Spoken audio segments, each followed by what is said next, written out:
Hello everyone, this will be Chapter 3 of Danny and the Phantom, written and read by Insect Overlord. This chapter is titled Kiss Me Goodnight, and has content warnings for seizure, cardiac arrest, and CPR. Danny woke up for the second time in his life in a hospital bed. He wasn't as scared the second time around. His chest and appendages hurt, and he felt confused, but he wasn't alone. Not 5 seconds after he started to blink his eyes open, his sister entered his field of vision.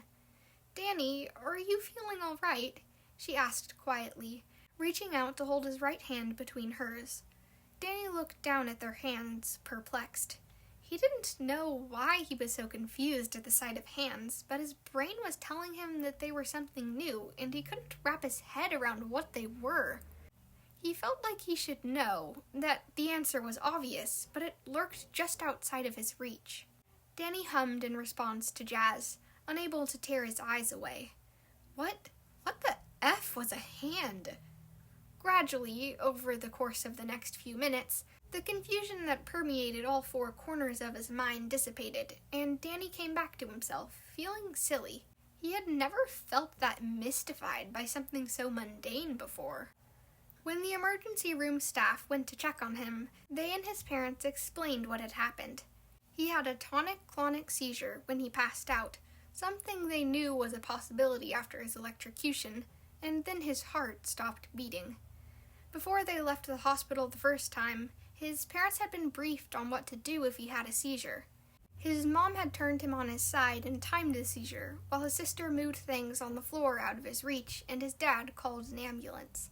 An ambulance wasn't always necessary when someone had a seizure, especially if the person has a history of seizures, because there isn't much they can do. However, because of his recent hospital stay and the extent of his injuries, he was at risk of heart failure if his body was under too much stress. Phoning the ambulance turned out to be the right call. When he stopped seizing about 3 minutes in, his body also stopped breathing. The whole ordeal had been a close call. An EMT had to resuscitate him and said it was, once again, a miracle he survived. He was sent home not too long after he woke up. The staff had checked him over and determined he was healthy enough, especially considering his heart had stopped. There wasn't much else they could do except schedule him for an EEG as soon as they had an opening. Danny drug himself up the stairs with sluggish movements, flopping down on his bed as soon as he was close enough. He was exhausted, and his muscles were sore. He had a few bruises from where his dad had performed CPR, which he tried not to think about. He was surprised they weren't broken bones instead of bruising. His dad wasn't exactly the best at being gentle. With his head buried in his pillow, Danny had nothing else to occupy his mind with. His thoughts slowly drifted back to what started this whole mess. His foot deciding to break a fundamental law of physics. Now, Danny may be a bit, different since his accident, but he wasn't crazy. He was still all up there. Mostly, anyway. The point was, Danny knew what he saw, and what he saw was his calf stuck inside a chair. How the F had that happened? My bad. To be fair, I didn't think you would freak out so bad. You're a wuss. He heard the voice speak up. It had been silent since it introduced itself, so the sudden sound startled him. Wait, did it say it was its fault? No, it was your fault you freaked out. I was only trying to help you. You'd think a teen would be more thankful when they were blessed with superpowers. Superpowers? That's what that thing with his leg had been. Danny would have thought superpowers would be less scary and more super. Intangibility is plenty super, and you're going to get lots more, too. Flight, invisibility, ectoblasts. You can even knock down buildings if you scream loud enough. They listed off. Danny licked his dry lips and pulled his covers over himself. He thought over the powers Phantom named, then back to how it felt to go intangible. Superpowers were cool in theory, but the ordeal with the chair was anything but. It wasn't cool or fun. It had hurt. It only hurt because your puny human body couldn't handle it. If you want to use them right, you'll need a different body. Danny stared up at the ceiling, baffled. What on earth was Phantom talking about? How would I get a new body? He questioned. Danny had a sudden feeling that Phantom was smirking at him. Like this. Their declaration was followed by a buzzing throughout Danny's body. It didn't hurt, but it wasn't exactly comfortable. With a flash of green, Danny changed.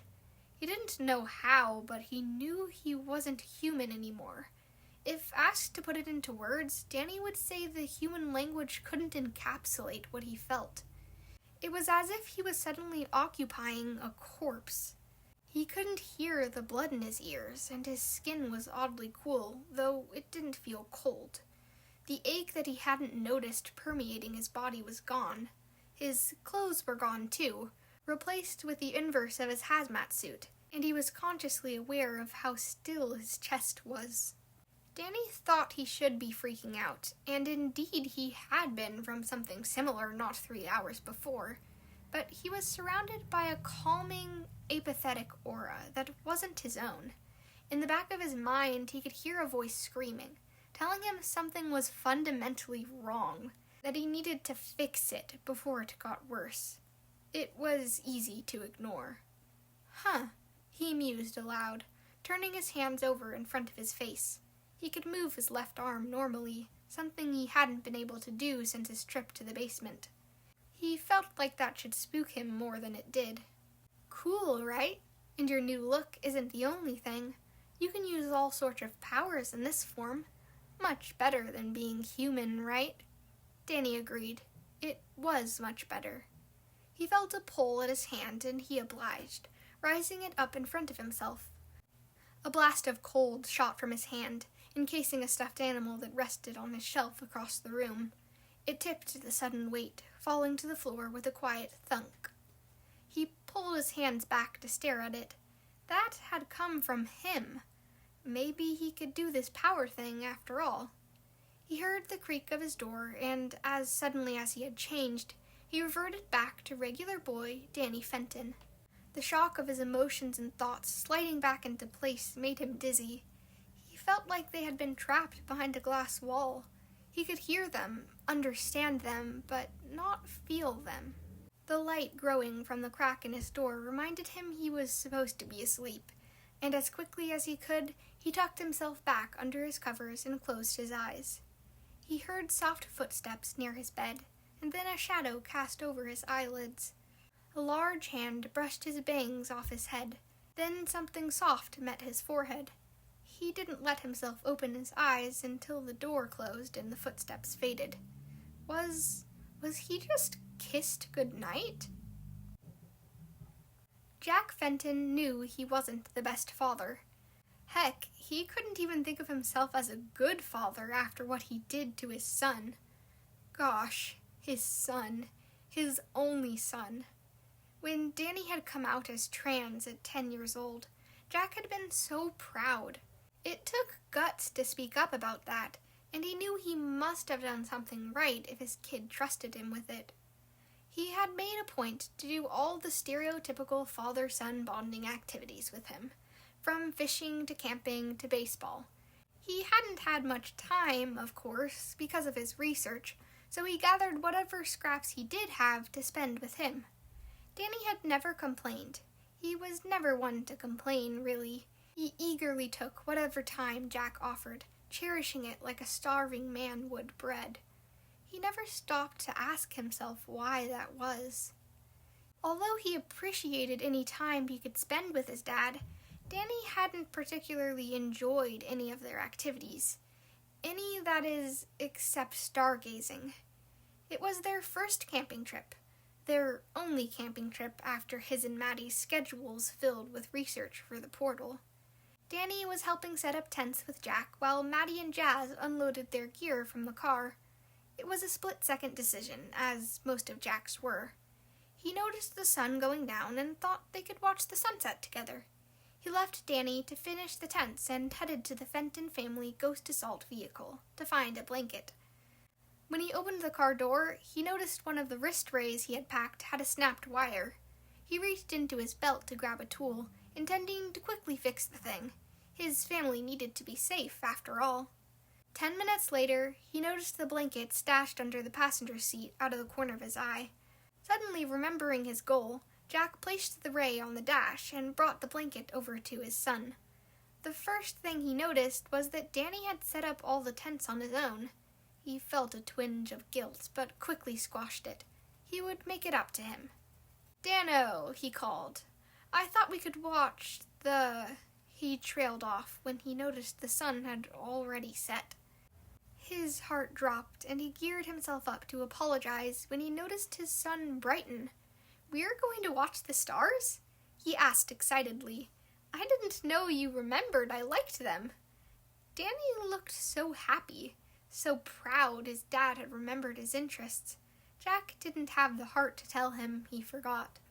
"Yeah, I thought we could do some good old stargazing," he replied, swallowing back the ash on his tongue. He told himself the lie was worth it, to see the grin on his son's face. The following day, he and Danny had placed stars all over the ceiling of his bedroom. Jack tried not to think of how he was just trying to assuage his own guilt. He couldn't lie to himself anymore. Jack was a horrible father. He couldn't even remember his children's interests, for goodness sake. Not only that, but he had nearly gotten his son killed. He had gotten his son killed. He shook his head as he remembered the way his son's small, oh so small, chest felt under his hands as he tried desperately to make his heart beat again. He tried not to break any ribs, but all he could think of in the moment was, "Gosh, no, gosh, please, not my son." He's sure he might not have been able to reel in his strength much longer, with how hysterically he was crying, had the EMT not come so fast. He's not sure if it was better or worse having to watch someone else save his son's life while he stood idly, uselessly by. "Jack," he heard his wife call from somewhere beside him. Her voice was hesitant and gentle. "Oh, honey." He felt small yet strong arms wrap around him. His shoulders shook with silent sobs. He didn't deserve this. He didn't deserve her love after he almost killed their son. Maddie held him as he sat on their bed and cried. She stood in front of him, one hand running through his hair and the other rubbing circles on his back. She made soft sounds of reassurance into his greasy hair. In the back of his mind, he thought of how long it had been since he showered. He was sure his hair wasn't clean, but she ran her hands through it all the same, as if she loved him anyways. He didn't deserve it. His tears slowed after an unknown amount of time, and Maddie sat down beside him, still rubbing his back. Neither of them spoke. They were both feeling the same guilt. There was a muffled, barely audible thump from the direction of Danny's room. The couple made eye contact, and Jack stood up with a shaky breath. "I'll check on him," he offered. He heard the rustling of covers as he opened the door. Good. If the covers were moving, the child in them was alive. He walked over to the bed and gazed down at his son's sleeping form. He had always been small for his age, but it stood out more starkly as he looked to be almost swallowed by his bed, even though it was only a twin. He had looked small in the hospital bed, too. Jack took a shaky breath. He was fine now. Well, not fine, but he was alive. Jack knew he was. He could see the slight rise and fall of his chest. His Danny was alive. He brushed some sweaty hair off his forehead. He paused and frowned. Should he be sweaty? That wasn't normal, was it? He would bring it up with the doctor. Jack hesitated before bringing his lips down to kiss softly at his son's forehead.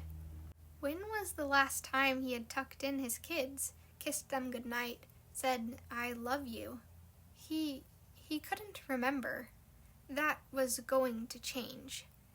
He left Danny's room as quietly as he had come and headed for Jazz's. She was already asleep, despite her being 17 and allowed to stay up past 11 p.m. He shook his head with a smile. She had always been so independent, practically raised herself. The smile fell off his face. Oh. He crept over to her bed and gave her a kiss on her forehead like he had Danny. She may be independent, but no child should raise themselves. He needed to be better. No, he would be better. This concludes Chapter 3 of Danny and the Phantom. The extreme confusion Danny felt when looking at hands at the beginning, that's usually something characteristic of someone having a stroke, at least according to Google, but grand mal seizures can cause confusion, especially right after. Plus, he kind of had a heart attack, and his brain didn't have blood oxygen for a while. And a stroke is the interruption of blood supply to the brain, so maybe they have the same symptoms? At this point, the only thing holding him together is Phantom. Anyone else would be dead, so there's going to be some odd stuff. At least that's the excuse I'm using. Anyways, that's it for now. The next chapter should possibly be up soon, although I haven't written it yet. Thank you so much for listening.